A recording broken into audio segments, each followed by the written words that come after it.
Hey guys, it's Squid. Welcome back to my channel.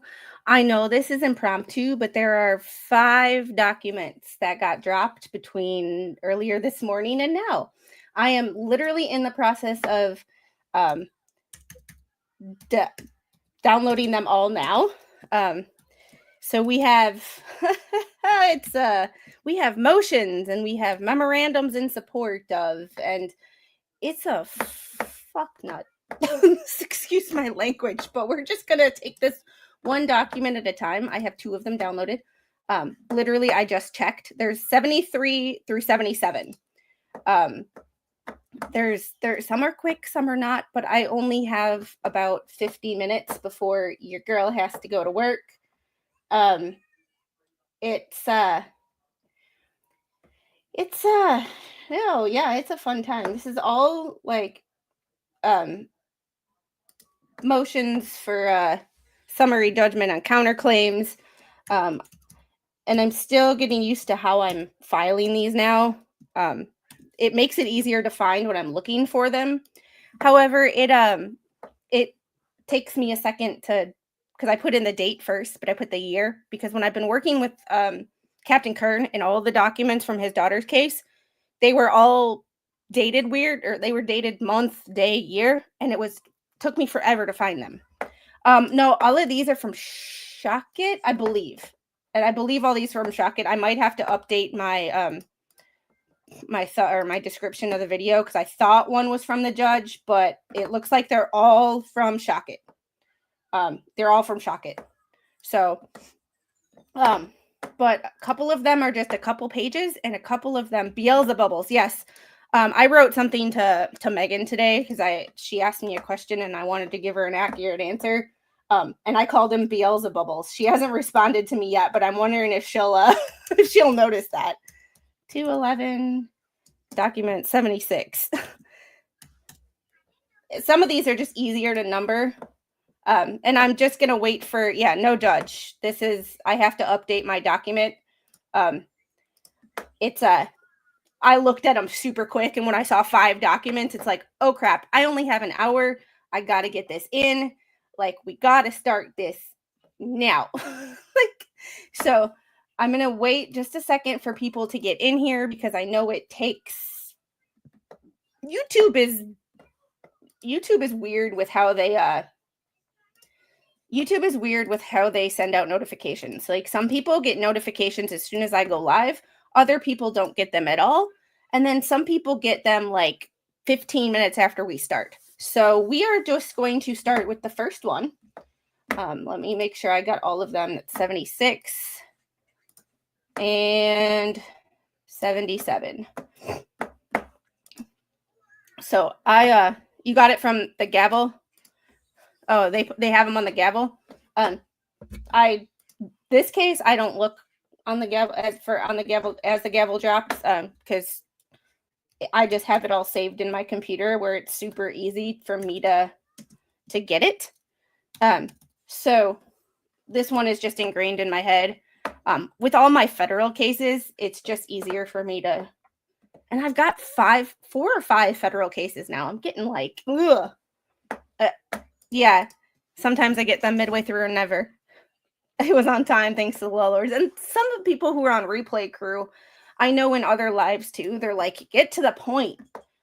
Sometimes getting through some housekeeping stuff at the beginning and getting people time to file in so that nobody misses anything. All right, federal documents. We're going to go with 74. Oh, this one, 73. All right. Super chats for Squid not to go to work.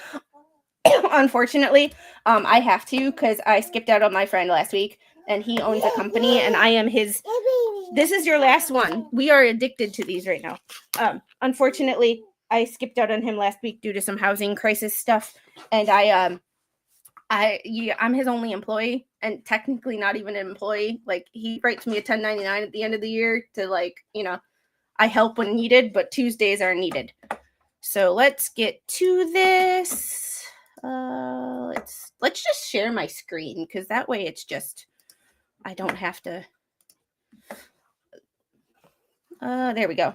and I have multiple documents open. This was from this morning. It is a 112-page complaint against Ruby Frankie, and if you know, you know.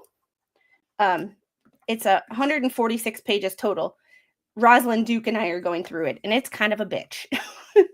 It's very well written, but like the subject matter, it's just so hard to. The subject matter is just difficult, so we stop and make jokes and shit, because that's what we do. Dark humor is how we cope with the bullshit. Motion for summary judgment on counterclaim filed by defendant Cook. So this was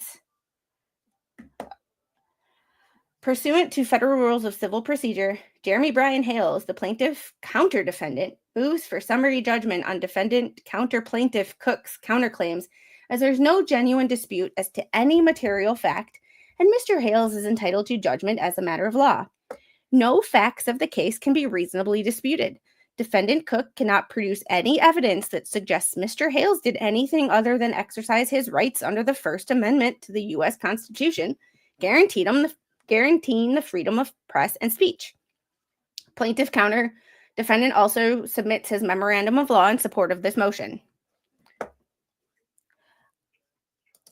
Yeah, so on Saturday, Bubbles filed those random motions for or counterclaim, which not only are not filed timely, although there is no actual timeline for what I can find in the Federal Rules of Civil Procedure to file a counterclaim. However, it's just a weird situation in general. And you can always file a counterclaim, but Shochet was going to file a motion to dismiss that counterclaim, or a motion for summary judgment, because there's no, it was poorly written, but it's still a motion. So Shochet has to respond to it, even if it's complete BS. And Shochet literally said, no facts of the case can be reasonably disputed. And no, defendant Cook cannot produce any evidence that Mr. Hales did anything other than exercise his rights under the First Amendment. So there's motion for summary judgment number 1.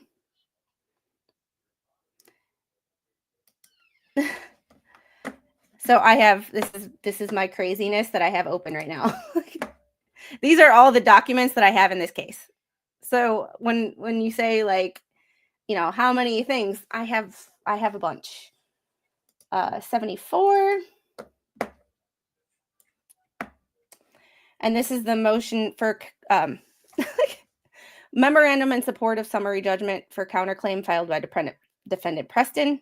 So these are a little out of order in the sense, yes, this is brand new for today. I literally just saw this about 2 minutes before I scheduled the live stream. And Marcus King, thank you for the $4.99 super chat. You do such a great job on keeping us updated. I try to give you breaking news. I don't do the drama, even though I kind of got roped into some of the drama. I don't do the drama. I don't care about the drama. I care about what's written in filings, because I've read a lot of filings in my life, and I've just never seen some shit like this. So it is fascinating to me that I've never seen, in yesterday's filing, I've never seen somebody use red coloring in a federal filing before. I've never seen red coloring used in any filing except for David Gingras, but I can't remember where. But I've never seen color. Yeah, I always say, General, this is my drama-free zone. If you want drama, go to X, because that's what that cesspool is for. So, these are kind of, I'm going in order that they were filed, but these are sort of out of order in the sense of, these are all filings from Shochet. I have to update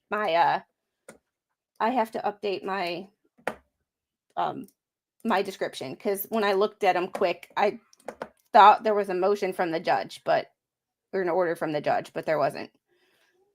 So this is the motion for summary judgment on Preston. It's pretty much the same thing.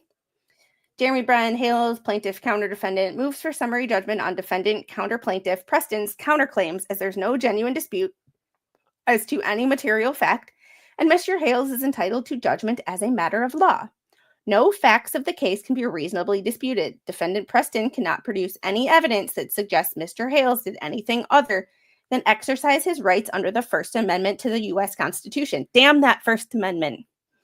Guaranteeing freedom of the press and of speech. Plaintiff counter-defendant also submits his memorandum of law in support of this motion. So that was served to Bubbles today. And here is that summary or memorandum in support of summary judgment, document 70. Summary judgment standard, where a defendant, or where, as here, counter-defendant, moves for summary judgment on an issue for which it would not bear the burden of proof at trial, it is not necessary for the defendant to entirely negate the plaintiff's claim. Fitzpatrick v. City of Atlanta, 11th Circuit, 1993. See also Celotex Corp. Versus Catrick, 1986. We find no express or implied requirement in Rule 56 that the moving party support its motion with affidavits or other similar materials negating the opponent's claim. Emphasis in original. Instead, the movant has the burden of either negating an essential element of the non-moving party's case or showing that there is no evidence to prove a fact necessary to the non-moving party's case. McGee v. Sentinel Offender Services, LLC, 11th Circuit, 2013. Once a summary judgment movant's initial burden is met, the burden shifts to the non-moving party to bring the court's attention to evidence demonstrating a genuine issue for trial. Paler v. Hartford Fire Insurance Company, 11th Circuit, 2014. Overcoming the burden that requires more than speculation or a mere scintilla of evidence. I love that word, scintilla. But do you notice the difference between this motion or this memorandum and Bubbles? There's case law. Randy is backing his shit up with case law, which is your evidence of what other courts have done in this similar situation. Case law is your basis for doing everything. Like, you have to do everything in order to get case law. So it's very well written, and it's straight to the point. Like, we're already on page 2, and it didn't take us a damn shred of time to get there. So, and Musi, I got your message. It's fine the way it is. I'm good. Yeah, case law, boom. Yes, 91 likes and 305 people watching, 320 people watching. Could y'all hit that like button for me? I would really, really, really appreciate it. Yeah, don't forget to hide what you're reading. You know what? Some of those people suck, but they still give me watch hours, so screw them. But you know, I don't owe you shit.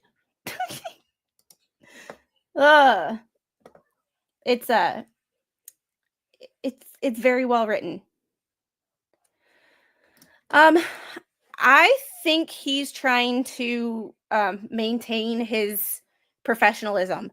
And although sometimes you just want to like look at somebody, shake them and go, what the F is wrong with you? I think he's trying to, and he's only going by what's written in these motions. He doesn't see all the other stuff that we see. So that's part of the reason that I'm not watching that other stuff is, one, I barely have time to watch the stuff that I want to watch, let alone the shit that I can't stand. So, it's one of those things of like, like, I think he's trying to be appeal proof, because if he opens his mouth and does or writes anything that's unprofessional, any side can appeal. Like it might get turned over on appeal because of judicial conduct. So I believe he is just trying to be extra, you know, there's a difference. Remember when I was reading the the deposition transcripts and I said there's a large difference between what you want to say to someone and what you say in a court setting. I believe that this judge is doing that. There is a large, yes, and I believe he does. However, I believe he's also not trying to be one-sided, because if he just calls out one-sided, he looks biased. And there could be reason for anything to be turned over on appeal, which not only hurts the case in general and hurts the winning side, however, it also hurts his record as a judge. And if you want to move up in the judicial ranks, one of the things that they look at is your case overturn rate. So it is, that situation.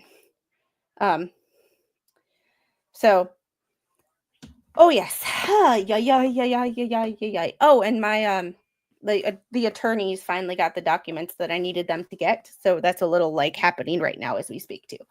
So my phone is blowing up right now. So if you see me looking, I apologize. The movement must go beyond the pleadings to provide evidence and designate specific facts showing that there is a genuine issue for trial. Celotex 477 U.S. at 324. The non-movement will survive summary judgment in this instance if it can demonstrate that the record in fact contains supporting evidence sufficient to withstand a directed verdict motion. Doe v. Drummond Company, 11th Circuit 2015. Statement of material facts. God, I love material facts. I love facts. Professional FAFO. The counterclaims filed by defendant, counterplaintiff Preston, hereinafter defendant, are entirely based on plaintiff's YouTube content. In fact, the counterclaim mentions YouTube content as the basis for each of its 3 counts. In paragraph 1, litigation-related YouTube content via polymop, whatever, the purposeful protraction of litigation and multiplication of proceedings. The dumb word. Stop trying to make fetch happen. Stop trying to make fetch happen. In paragraph 2, ongoing litigation generating fresh, compelling YouTube content. In paragraph 3, his YouTube videos. In paragraph 4, generating ongoing fresh litigation-related YouTube content. In paragraph 6, the basis of a federal lawsuit and accompanying YouTube storylines. In paragraph 7, litigation to generate YouTube content. It's so freaking sideways. Count 2, in paragraph 15, the plaintiff has misappropriated the defendant's image and likeness by placing them on video thumbnails in order to advertise the videos as bad neighbors. Videos in which the defendants appear involuntarily as villains in the plaintiff's contrived YouTube storylines. Count 3, paragraph 19. The plaintiff has published the defendant's photo, image, and or likeness on his YouTube page and his video thumbnails on many occasions. Oh, fetch is not happening. Yes, fetch is not happening. Fetch is not happening. Oh, hey, Tammy. Yeah, what about BBB and his YouTube content? I completely agree. I completely agree, but that's neither here nor... Mr. Hales is entitled to judgment as a matter of law as to count 1, intentional infliction of emotional distress. Defendant has not produced a single example from YouTube or anywhere else to support count 1. In fact, there were no exhibits, no nothing in that counterclaim. There was no case law in that counterclaim. There was nothing except for whining. This is because the defendant cannot produce any such evidence, as it simply does not exist. The count is based upon YouTube videos, again, which defendant has not produced or cited to a single example in the counterclaim. My point exactly. Yeah. See, so what? He's reporting his life. LP injected herself into it, filed the false protection order, and therefore you become YouTube content when his content is about his life and you are in his life. His employees are in his life. Therefore, they're in his YouTube videos. Randy wrote all of these. I have to update the description of the video. All of these are by Randy. I thought there was one from the judge, and when I wrote it, because I wrote it super quick. I was still downloading paperwork when I started the stream. In this count, defendant alleges 1, the plaintiff framed the defendant so he could accuse them of being responsible for the signs as the basis for filing his present lawsuit, creating litigation to generate YouTube content. 2, the plaintiff's accusation that the defendants planted the signs were and are false and known to be false by the plaintiff. And 3, the plaintiff's statements accusing the defendants of creating and planting the signs were made and continue to be made with malicious intent to injure the defendants. Florida's single action rule. Count 1 of the counterclaim is simply the recasting of a defamation claim as additional, distinct cause of action in tort. This is not allowed in Florida, in accordance with the single publication, single action rule. The rule is designed to prevent plaintiffs from circumventing a valid defense to defamation by recasting essentially the same facts into several causes of action, all meant to compensate for the same harm. I mean, quoting Messenger v. Gruner and Jar USA Publishing, Southern District of New York, 1998. The rule precludes the recasting of defamation claims as additional distinct causes of action in tort if all of the claims arise from the same defamatory publication. In International Security Management Group, Incorporated v. Rowland, Florida 3rd District Court of Appeals, 2018. Also, Furtovich v. Furtovich, Florida, 1992. Insomuch as the defendants, that's a word I haven't seen in a while. Inasmuch as the defendants have produced no evidence at all, not even a single example, within the entire counterclaim, the conclusion that there is no such publication which fits the elements of the intentional infliction of emotional distress. Yes, if you don't put it in a claim, if you don't add it to your claim and provide facts and evidence in your claim, it didn't happen. It's like a medical document. If I worked with a patient, but I didn't write it in my documentation, it did not happen. So if you don't put facts and evidence to support your claim, it did not happen. It doesn't matter if it doesn't matter if it happens. It just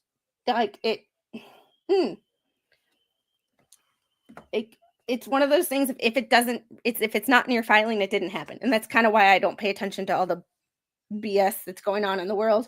But if I ever start a podcast, it's going to be, I was talking to somebody today.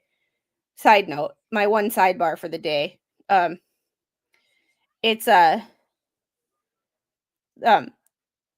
I ever start a podcast, it's going to be called "What the F is Wrong with These People?" There's my, yeah. So it's just, yeah. In order to state a cause of action for intentional infliction of emotional distress, the plaintiff must demonstrate that 1, the defendant acted recklessly or intentionally. 2, the defendant's conduct was extreme and outrageous. 3, the defendant's conduct caused the plaintiff emotional distress. And 4, the plaintiff's emotional distress was severe.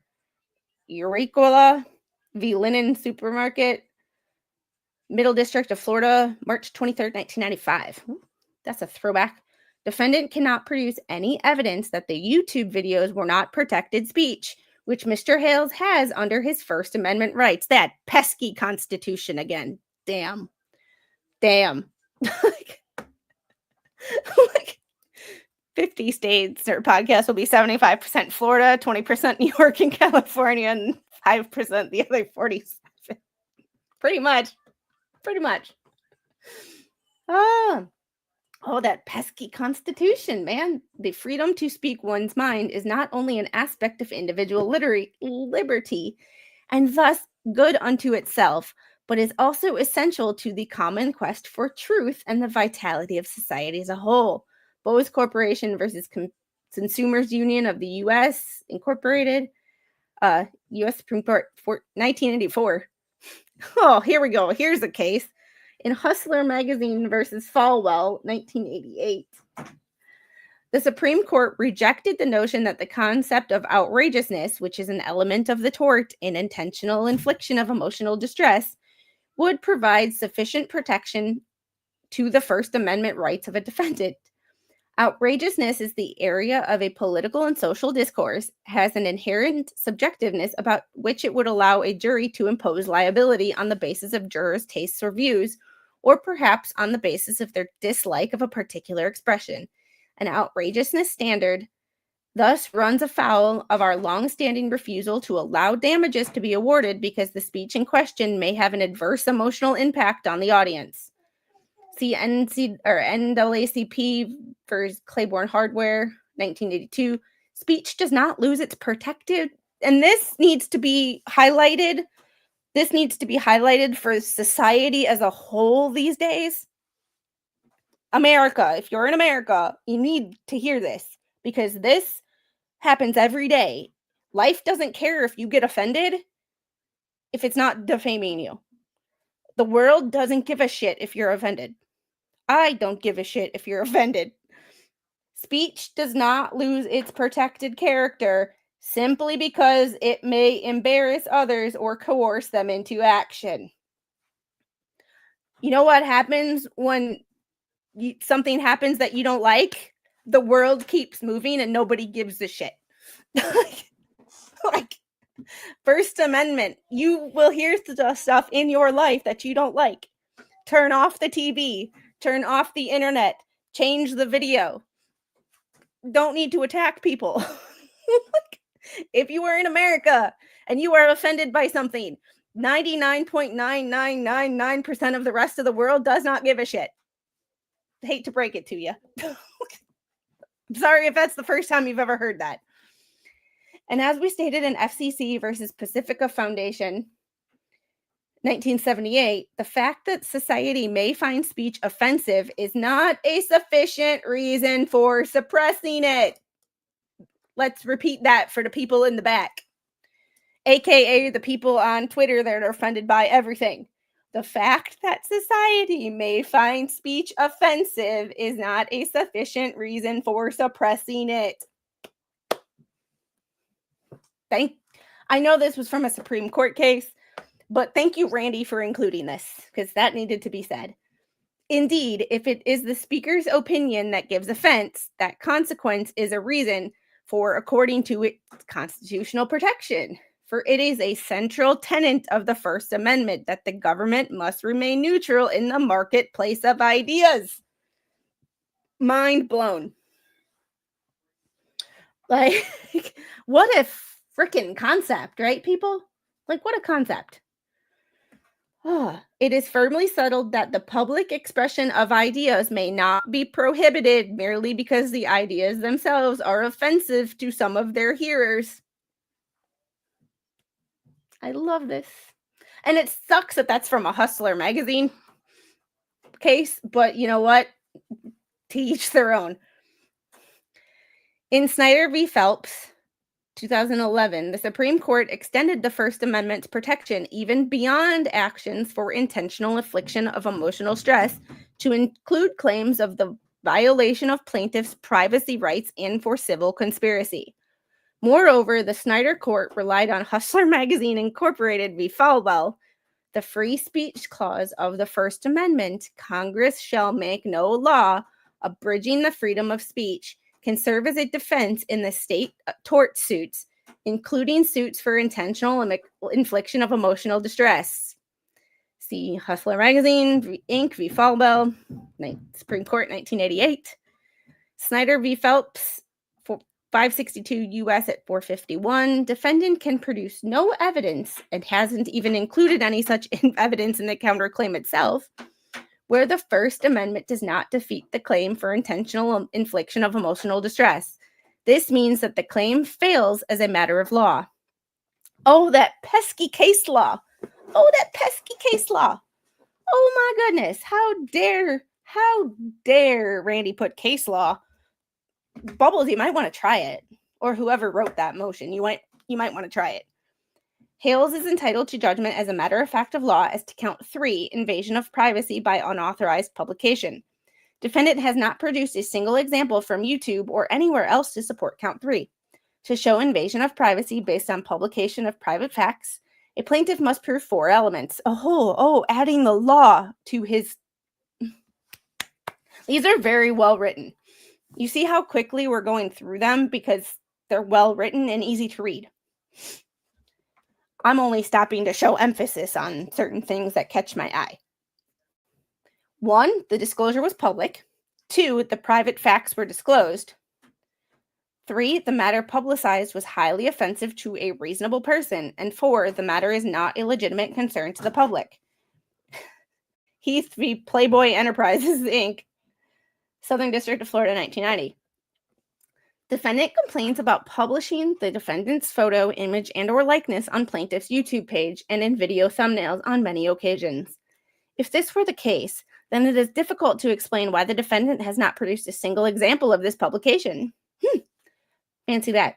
This is because defendant cannot produce any evidence that would show the defendant's photo, image, and/or likeness on plaintiff's YouTube page and in video thumbnails were not already publicized elsewhere and republicized. Oh, yay.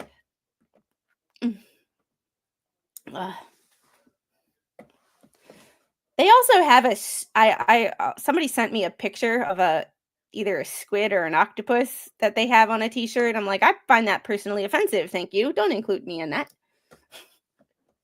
I know they probably didn't think about me when they did it, but it's like, do I really live that rent-free in people's heads? A photograph taken in a public place is not private. Heath v. Playboy Enterprises, Incorporated. Defendant cannot produce any evidence that would show the defendant's photo, image, and/or likeness on plaintiff's YouTube page and in video thumbnails were not taken in a public place.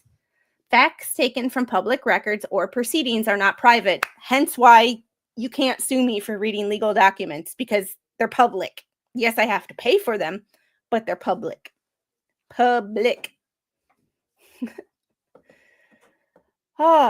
Defendant cannot produce any evidence that would show the defendant's photo, image, and/or likeness on plaintiff's YouTube page and in video thumbnails were not taken from public records or proceedings. Even otherwise, private facts may become public when acquired by legitimate means. Defendant cannot produce any evidence that would show that the defendant's photo, image, and/or likeness on plaintiff's YouTube page and in video thumbnails were not acquired by legitimate means. Consent is never even reached where no disclosure of private facts. Ma'am, what are you doing? Yeah, please don't touch the printer. No. Please don't touch the printer, baby girl. Come here. No. Okay. No. That's it. Please don't touch the printer. No. She's even got the finger. No. I sometimes wonder where she got this attitude from, and then I remember that I look in the mirror and it's my problem. It's a me thing.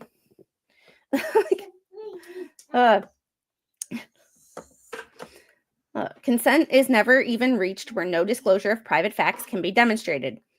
This means that consent is not an issue in this case. Finally, the right to privacy does not forbid the publication of information that is of public benefit or general interest.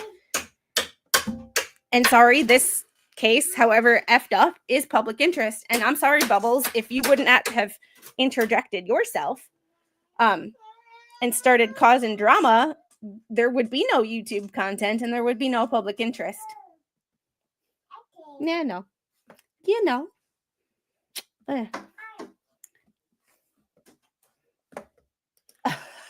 New Mexico state rep is attempting to pass a bill to block anyone who excessively or annoyingly files freedom of information requests, and any government entity can file to have a person's request blocked.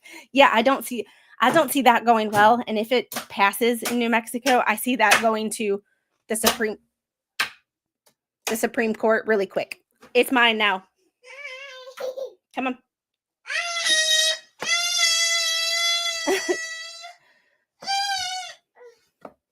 Can you throw those in the trash, please?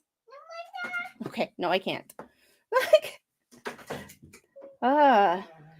Finally, the right to privacy does not forbid publication of information that is public benefit or general interest, and the right does not exist as to persons and events in which the public has a rightful interest.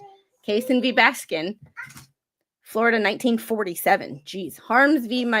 Miami Daily News, Florida 3rd District Court of Appeals, 1961. Defendant can produce no evidence and hasn't even included any such evidence in the counterclaim itself where the above does not apply. This means that this claim fails as a matter of law. Hales is entitled to judgment as a matter of law as to count 2, Florida Statute 540.08.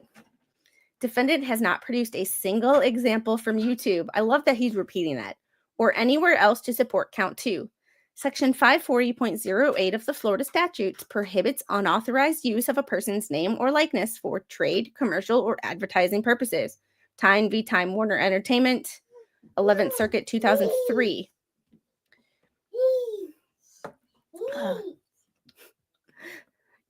Certified question answered. Florida or Southern District of Florida, 2005, citation omitted. CF Lane v. MRA Holdings, sorry. Middle District of Florida, 2002. Section 540 prohibits using a person's name or likeness directly to promote a product or service. Epic Metals Corp v. Conduct. Look at all this case law. Middle District of Florida, 1994. Look at all this case law.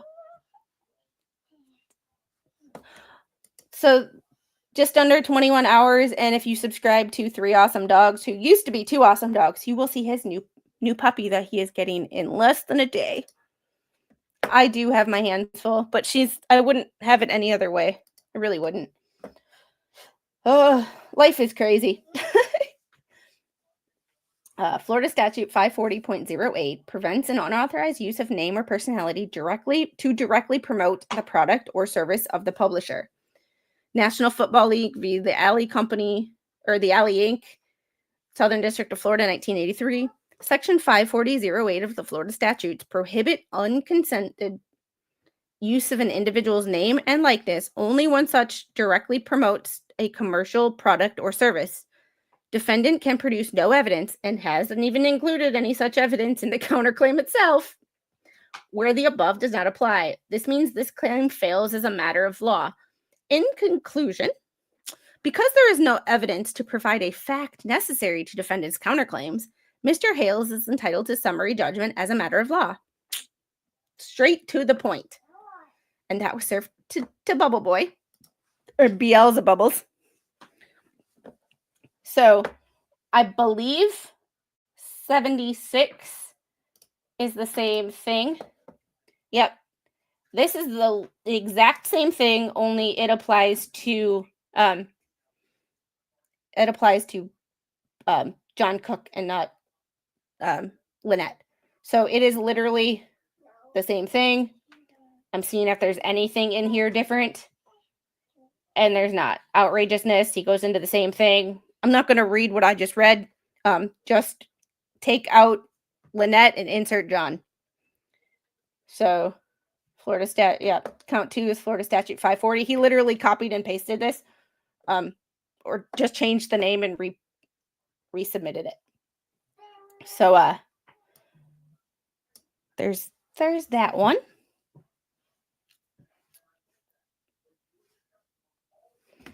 All right. Let's see. Yes, ma'am. Let's see what 77 is. Okay. This is... Oh, baby. Are you okay? She just dropped something on her toe. Oh, my goodness. Come here, beautiful. Oh, my goodness. Oh, my goodness. All right, baby. It's okay. It's okay. All right, guys. Those are all the documents from today. Oh, my goodness, baby. Oh, my goodness. Yep. That is... It's okay. We're gonna go take care of it right now. It's okay. All right, guys. All right. Can I have a hug? Oh my goodness, I love you so much. All right, guys. I gotta go do mama stuff. That is all we have for today. You want to say bye? Say bye. Say use your words. Say bye-bye. See you guys later. Have a great night, and I will see you tomorrow. Tomorrow morning, I think I have something going on, but tomorrow night we are doing the second part of day 1 of the Zachary Young versus CNN defamation trial from back in January. And we're going to start with Zachary Young on the stand. So, all right, guys. You say bye? Say bye. See you. Have a great day. Thanks for hanging out with me for a little while. Bye, guys.